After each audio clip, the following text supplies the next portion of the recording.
Welcome to This Explainer. Today we're diving straight into the exact moment in 1992 when one man literally broke the Bank of England. Forget the Hollywood thrillers, because this is the totally true, real-life story of how a single private investor took on the entire financial system of the United Kingdom and actually won. It's an absolutely defining moment in macroeconomic history, and it completely shifted how we view sovereign fiat currencies. So let's get right into it. Well, it forces us to ask a rather uncomfortable question, doesn't it? Can a single private citizen actually crash a sovereign nation's economy? We normally just operate under the assumption that national economies are perfectly insulated by central banks, monetary policy, and massive foreign exchange reserves. But what went down in 1992 completely strips away that illusion. It makes us rethink literally everything we assume about market mechanics, liquidity, and what happens when immense private capital targets a structural flaw in a national financial system. Because at the time, central banks were widely considered totally invincible against private speculators. A sovereign nation defending its own currency was supposed to be a guaranteed lock. But here, we have George Soros stepping up to challenge a global superpower. And it wasn't just a clash of wealth. It was a profound clash of conviction. One side had a theory backed by aggressive capital, and the other had this artificial mandate that they couldn't actually afford to maintain. The contrast in scale here is just staggering. Think about the entities involved. On one hand, you have George Soros and his quantum fund, agile, ruthless, highly capitalized, and actively hunting for a macroeconomic weakness. Opposing him is the Bank of England, deeply bureaucratic, politically constrained, and burdened by international obligations. It is the absolute definition of an asymmetrical conflict. You're pitting the flexibility of a private hedge fund right against the rigid, slow-moving machinery of a sovereign institution. Now, the Bank of England's Achilles heel wasn't actually internal, it was a geopolitical straitjacket. The target of Soros' massive financial maneuver was the very framework tying the United Kingdom's money down to the rest of Europe. The British pound wasn't just floating freely based on market demand. No, it was artificially locked in. And the sheer pressure of keeping that lock secured was about to test the UK's financial limits in a way absolutely no one in the government had prepared for.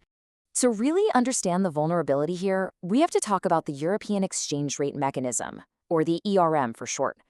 The ERM essentially pegged the pound and other European currencies directly to the German mark to try and maintain stability. But here was the fatal flaw. Following its reunification, Germany was dealing with high inflation, so the Bundesbank aggressively raised interest rates.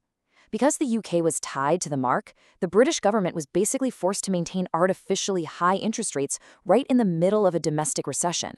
They were legally obligated to buy their own currency in the open market just to maintain this completely artificial floor. And Soros? Well, he recognized this exact tension. He knew for a fact the UK couldn't afford to keep interest rates sky high to attract buyers for the pound while their own economy was struggling so badly. He realized the Bank of England was effectively bluffing. They simply didn't have the foreign exchange reserves required to just keep buying pounds forever if the market decided to massively sell. Recognizing this completely unsustainable peg, Soros prepared to call their bluff. And he didn't just place some casual, small-time bet. He entirely weaponized leverage. Soros and his team at the Quantum Fund built an unprecedented $10 billion short position against the pound. $10 billion. This wasn't just analysis. This was an overwhelming application of force. He deployed an astronomical amount of capital, utilizing massive leverage, essentially wagering that the UK's financial system simply could not withstand focused, overwhelming market pressure and would inevitably buckle. The mechanics of this short squeeze were totally brutal and highly efficient. Soros borrowed heavily in British pounds and then immediately sold those pounds for German marks. This massive dump of sterling onto the market caused an immediate panic, plunging the value of the pound. And this, in turn, triggered the ERM rule, forcing the Bank of England to step in and buy up the heavily depreciated currency. Soros just had to wait for the inevitable devaluation, at which point he could buy back the pounds he owed for absolute pennies on the dollar and just pocket the difference. So, the climax finally arrived on September 16, 1992. The UK government was in full-blown panic mode, frantically trying to defend the pound.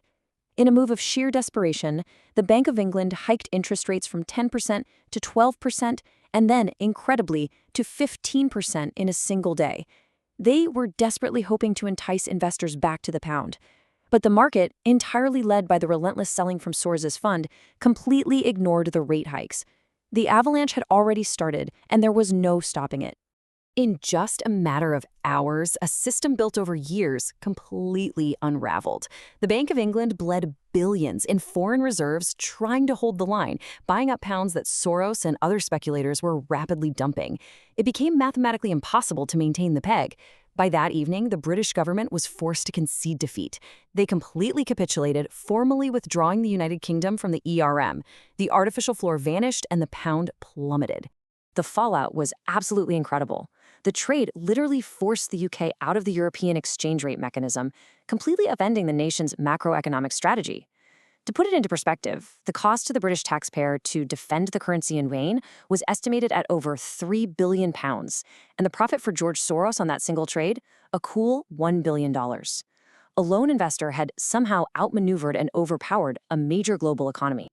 Which leaves us with this final, rather wild thought.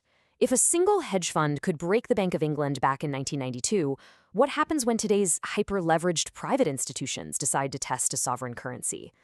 The events of Black Wednesday fundamentally challenged who really holds the power in global finance, proving for sure that artificial central bank mandates are incredibly fragile when exposed to overwhelming market realities. Thank you so much for joining me on this explainer. Catch you next time.